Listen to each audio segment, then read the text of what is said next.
Hey, everybody, this is Dr. Kevin McGovern, and it is time for another Prove It Live podcast. I believe 106. Can you believe that, Mike? 106. Today's show is about the state of youth baseball. I don't mean state like geography. I mean like supersize me. Some of these kids are enormous. Huge. But without further ado, I'm going to introduce you to my very handsome co-host, Mr. Mike Frary. Michael. Thank you, Kevin. What's up?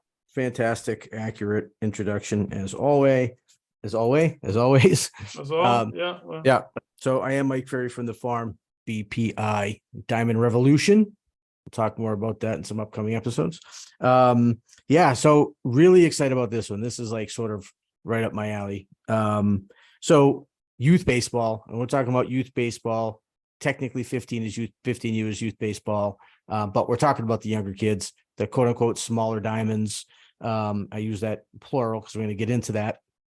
So Little League World Series just happened, Kevin, and exciting game, exciting World Series, final game ends in a walk-off. I mean, how many times you get to see any World Series at any level end in a walk-off, right? And, the El Segundo team, the California team that won it, was facing this kid throwing gas, right? Throwing absolute shed. The Chinese Taipei team who was in the semis, that kid was throwing 80. Yeah, but this kid was still throwing. No, 80 is just what are you supposed to do? 80 is hard to hit when you're 14, 15 on the big diamonds. You know what I mean? Like, 105 or 106 are projected out to be. Forget about it. But it was a really exciting game. Really exciting game. The kid that hit the home run, kid Lewis Lappy, his name is, right? And watching, of course, doing what I do, I can't help it. So even if I'm not vocalizing it, I'm like breaking down every swing in my head and looking for for quirks, flaws, whatever, the good things as well. And he had a pretty good little swing, pretty decent swing. He finished down a little bit below his shoulders, but he's young. But what stood out to me, Kevin, and this isn't the first time anyone that watches the Little League World Series and pays attention, notice that he's ginormous. He's huge. 6'1", 155 pounds, right? So not heavy, but big, tall kid. And I know on that roster, there were other pretty big kids, 4'12", they're 5'7", 5'8". There's another 6-footer. There's another kid, 5'10". And it's not a coincidence. I mean, the teams that you see, for the most part, okay, there are teams that happen to be really skilled, scrappy teams that end up going pretty far. But for the most part, especially from the USA teams that I've been seeing, the kids are big. And it got me thinking about a couple things. Number one, that diamond, now they've already pushed the home run distance back, I think 40 feet in the last 35 years. Because it used to be, I think 180 was a typical Little League field. Then it went to 200, and I believe it's now at 220. If I have the numbers. I think it's 225 all the way around. 225. There you go. Okay. And you can even see there's a mark like in the grass in the outfield. You can see where the old wall was. There's like a dark area, and it needs to be pushed back more. In fact, I think Little League needs to move to the travel ball model, which is using the intermediate diamond for the 12-year-olds. And, in a travel ball, they do it at 11 and 12, but at least for 12U, having now for anyone out there that doesn't know, so a big league diamond, of course, is 60-foot, 6-inch mound, 90-foot bases. The Little League field is a 46-foot mound and 60-foot bases. So, Kevin, as you're probably aware, there's an intermediate. There's one in between that they make now. It's been around for a long time, but it's a 50-foot mound and 70-foot bases. Okay, and in some leagues, you can play them 75, but it's a great equalizer, I think, for some of these kids that are just big. It's also real baseball. And what I mean by that is like there's leads, there's steals, there's pickoffs, there's pitching from the stretch. There's all that stuff.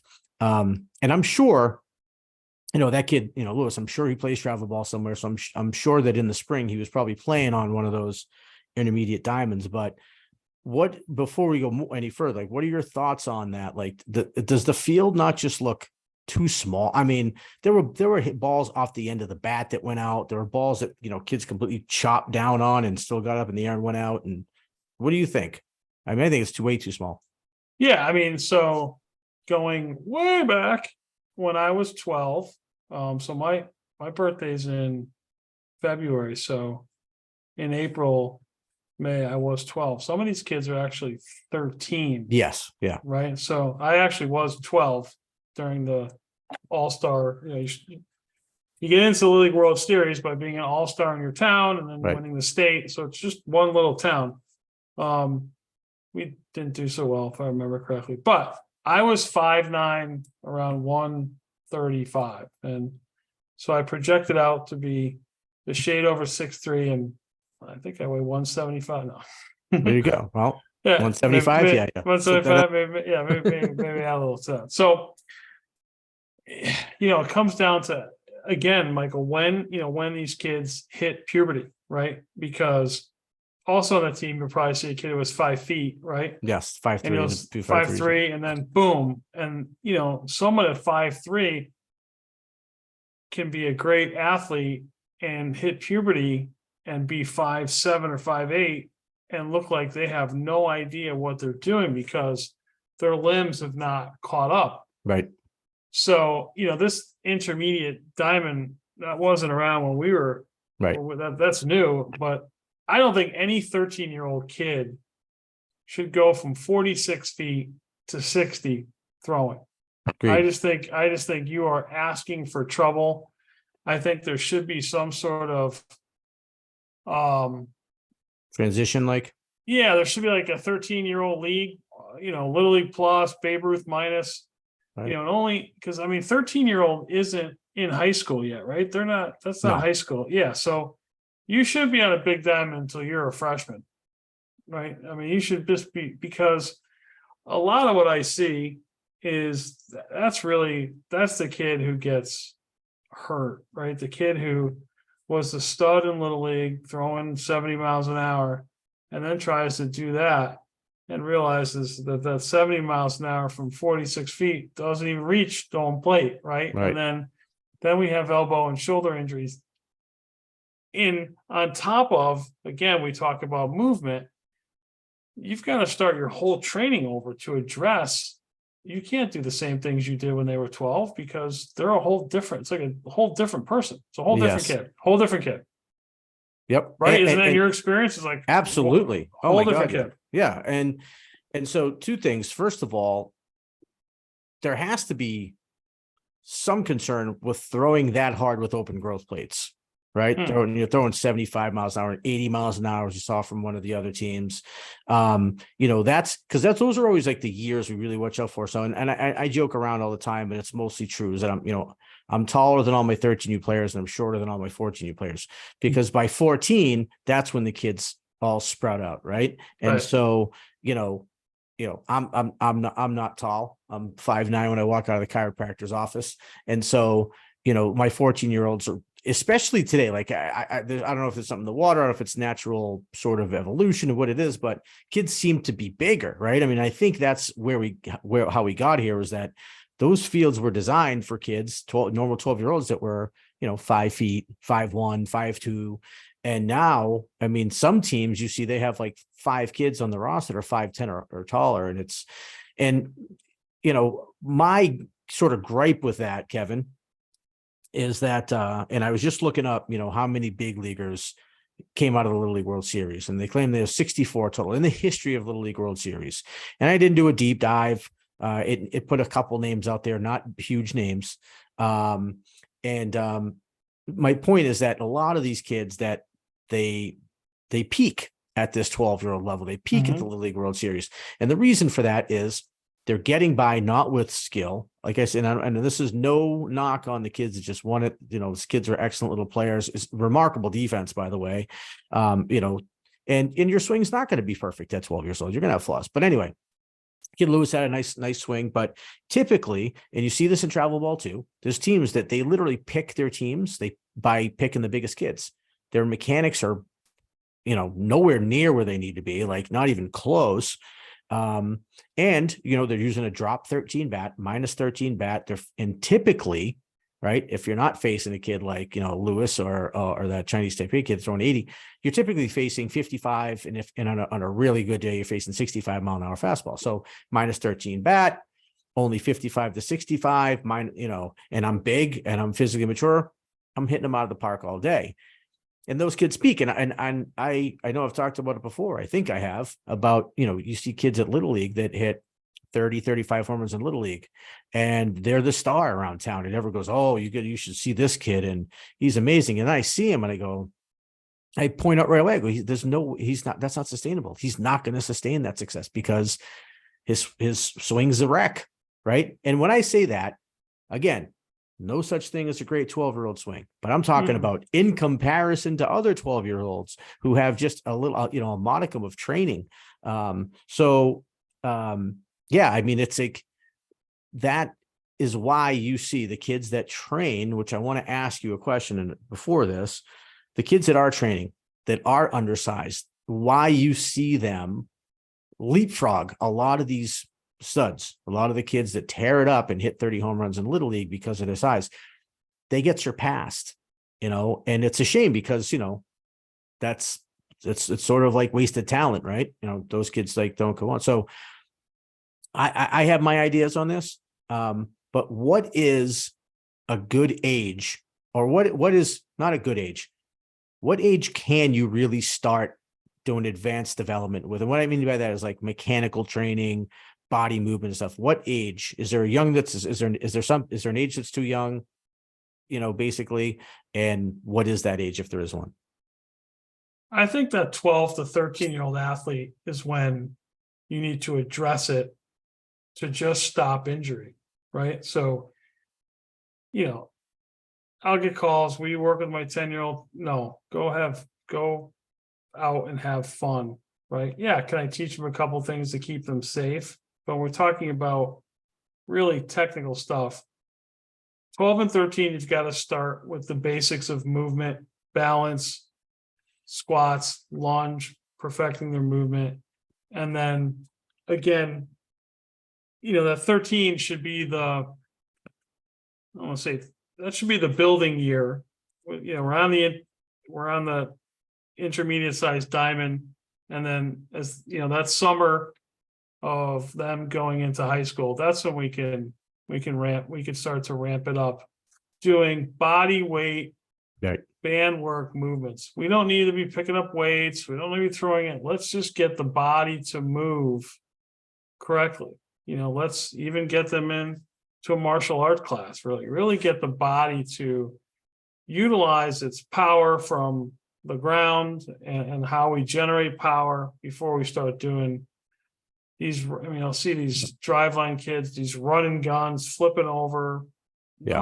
No. Yeah. And I think or those reverse throws too with 12. I saw that. Whipping it back again immediately. We do a reverse throw.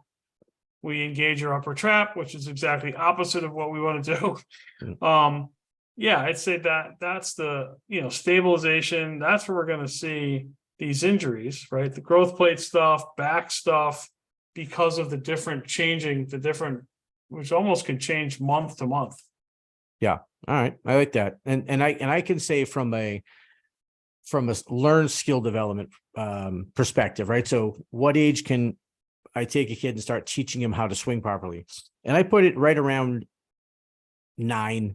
I could train some 8-year-olds depending on, some 8-year-olds are more attentive than others. Can they focus?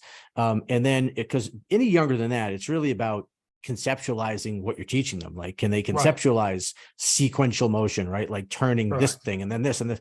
So, and I bring it up because I know there's tons of clinics out there for like 5 and 6-year-olds, and it's essentially glorified babysitting and play wiffle ball, right? Yeah, and I have people saying, "Oh, it's usually from a current student of mine," and the parent says, "Hey, he has a younger brother. He's 6, and I'm like, I'd be taking your money, and I don't want to do that." And so, so I think but once they do hit that 9, 10-year-old, I think it is. If they're serious about baseball and they love baseball and, they want to get good, that's when to start the training. Because if you get to 12U on that 12U diamond and you're hitting 25, 30 home runs and your swing's a mess, it's going to be hard to convince that kid the next year that he needs to learn this, because he's going to go, well, what are you talking about? I hit 30 home runs a year. Like, I don't need to fix anything. Right. And it can be a rude awakening for a lot of those kids when they do get to the big diamond and realize all those bombs that they hit are now flyouts. Oftentimes the outfielder's running in to field those balls, right, to catch them. So that could be a bit of an awakening, and it can be tough on those kids. And they think, oh, I'm not good anymore. And to the younger players, to the smaller players out there, if you have a son who's a small player, constantly remind them that they're going to catch up. They're going to physically mature, because there's kids out there that have been training at like 9, 10, baseball fanatics. They have nice little swings and they tie into a ball, Kevin, and especially on the intermediate diamond. And, it's, the shortstop's taking a couple steps back and catching it. But they're going to grow. They're going to grow. I always tell my kids, I go, hey, look, we'll face the team and their kids are huge. I think I told you personally about a story this year. We ran into a team, like they had legitimate, like 6 kids over 5'10". It was bananas at 11U. This is 11. And all the kids are talking about it. I go, hey, look out in the crowd of parents. Do you see any 7-foot tall parents out there? Because if you don't, that isn't going to continue. Like, you're going to catch up. You'll be as tall as these kids, and some of you will be even taller. And if you have the skill, right, if you've been trained, you're going to fly right past these guys. They might hit it hard now, but that's not going to sustain unless you have the proper mechanics. And so anyway, my take on that is it becomes a math equation, right? This isn't my opinion. This isn't Mike Ferry's opinion. In order to hit, 85, 90 consistently, you have to generate a certain amount of bat speed. And it's sort of up in the air, but it's between 72 and 74, 71, really. I've even seen 74 miles an hour. And the only way you're going to do that is by learning how to hit with your core and your legs. And if you don't, you're never going to generate that bat speed, and you're never going to hit that ball consistently. So it's important to get started around 10, 11, 12, I would say. And when you see the big kids, it's like, don't worry, you're going to get there too. But it's even more important, I think, the growth plate thing. What do you think about that? Like, I mean, are you concerned about kids at 12 years old being that big, open growth plates, throwing 77 miles an hour? Yeah, I mean, if that was done again, which is a pipe dream, mechanically correct, which right, is not going to happen. These kids, no, are they athletic? Do they move well? Yeah, but it's not. They're long, right? Their arms are long, and then we could even talk. We've had a show about pitch count. Right. That's not measured. That's just a number, an arbitrary number. It has nothing to do with quality, nothing to do with workload that we've talked about.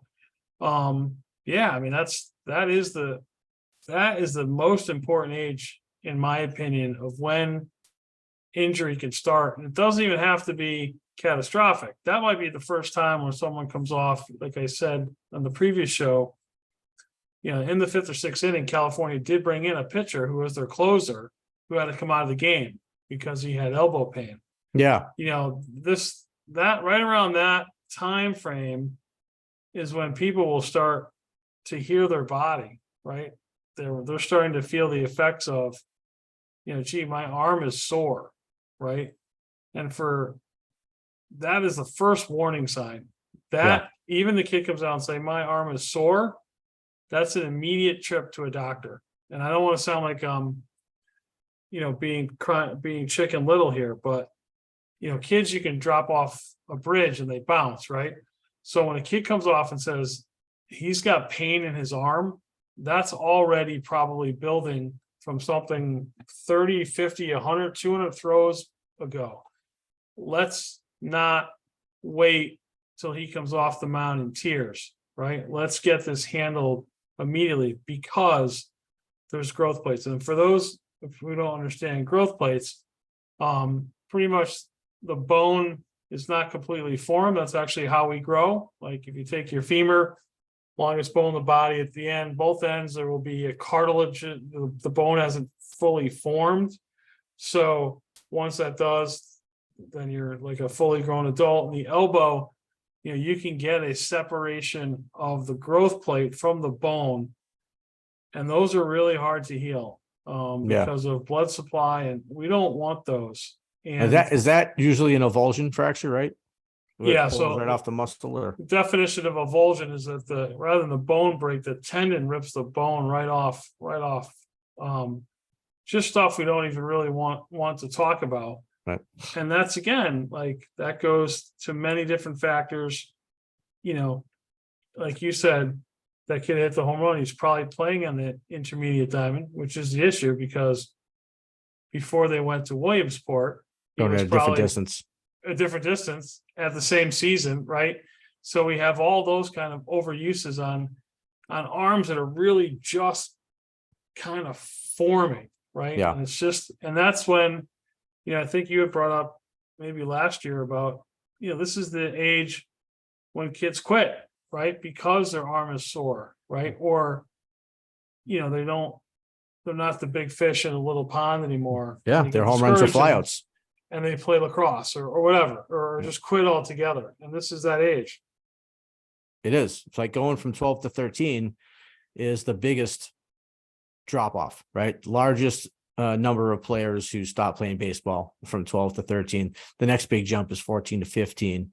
But yeah, and they're both for the same reason. What I talked about earlier, right, is like, if you don't have the skill, if you haven't been taught and you're not doing it properly, and you've just, because look, 10, 11, 12, 9, you can totally get by just athleticism, just raw athleticism, having decent hand-eye coordination, being confident, right? Just thinking you're a good player. That's enough, because again, drop 13 bats, and just to sort of talk about what that is real quickly. So when we say drop 13, that's a length to weight ratio in a bat, right? So a 30-inch bat, or let's say a 30, to make it easy, make the math easy, a 33-inch bat that's a drop 13 is 20 ounces. So you take the inch, you minus that number, minus 13, and that will give you the weight of that bat. So that's a 30. Now, most wood bats, look at big leaguers that swing in the big leagues, they're anywhere between a -2, those maple wood bats, to even, right? 33, 33, 33, 31. So it's a huge difference. And so as they advance and they can't use those bats anymore, and they're facing a little bit better pitching, and now they're hitting the ball, and what used to be home runs by a good 10 feet, 15 feet are now routine flyouts. They start to struggle a little bit, and they start to question themselves, and they go, you know what, this isn't fun anymore. I'm going to quit. And if they're learning, and they're learning the right mechanics, they'll absolutely continue to succeed at each successive level. And the last thing I'll say is the 15U one. The reason why that's another drop off is because it's the same reason. Now you're starting to face real fastballs, real velocity. So back to my math equation, right? In order to hit X consistently, your bat speed needs to be X. In order to make your bat speed X, you need to have proper posture, have to turn your hips properly, all that stuff. So 2 big drop offs. So it's really big. I know the Little League World Series, it looks like just an amazing experience for kids, right? I mean, I'd totally be happy for my kid to go through that. So I'm not knocking it, but it does seem like there's, it's just another thing that we're focusing on the wrong stuff. You know what I mean? And, getting kids out there that are 6 feet tall, throwing absolute queso, and hitting tanks, almost every other at bat, hopefully he'll continue to grow. I think he's going to be a good player, but, at the end of the day, a lot of them don't. A lot of them don't. They peak at that age, and it's a big issue here. Which is sad. So, parents really try to, Mike talked about 8, 9-year-old. I want to kind of backtrack. You should definitely be getting the basics of how to throw a ball at the same age. But, we're talking about high intensity or high level training. We're not worried about, where the weight is on my foot when I bring my leg up, how I'm gripping my slider. That's what that stuff that's going to come, 13 going into high school. Let's just worry about throwing the ball safely, throwing it straight, throwing it over the plate, and having fun. That's a great point. One thing that, I know that I have personally sort of railed against a little bit is like town ball. My kids have gone through town ball. We live in a town where they care very much about it. And there's this sort of stigma for AAU travel teams with town teams, right? Town leagues. They don't like them. They think they're taking players away from town and all that stuff. And I don't think it's really true. I think anyone that wants to play more than town ball is going to go play regardless, right? But whatever. But there is something missing in the town ball, and that's the development that we talk about. And it's all of, and the way I see it, it's like most of the time, like it's about the dads winning. You know what I mean? And not everybody, but it's an issue. That, okay, was town ball, and that's what made kids go to travel ball, right? To get development. But now the development, like the travel ball world's the same thing. It's just glorified town ball. Right? How many games, how many trophies? Yes. And you just don't see the kid getting better and having, like you had said earlier, the why, understanding what I'm doing, why I'm doing it, what this purpose of this drill is, it's just about how many reps. I mean, how many times, Mike, you get hitting group, and you get a complaint. Well, they only got 50 swings. Well, how about this? What if they got one swing and they learned the most important part of getting into the box was hinging your back leg back first and keeping the weight on the instep? That's life altering. That's a life altering teach. Yes. We don't have to do 75 swings, right? That one teach could produce, a Hall of Famer. You But hit it people on the don't head. look at it. People, it's just like, wait, well, how many visits do I get for $2,000? Okay, a half. Well, if you came in today and I snapped my fingers and your back pain went away and you ran out of here, isn't that worth $2,000? Or do you want to come for the next 19 visits? Right. It's about the result, but people don't think of it like that. They don't. And sadly, they don't.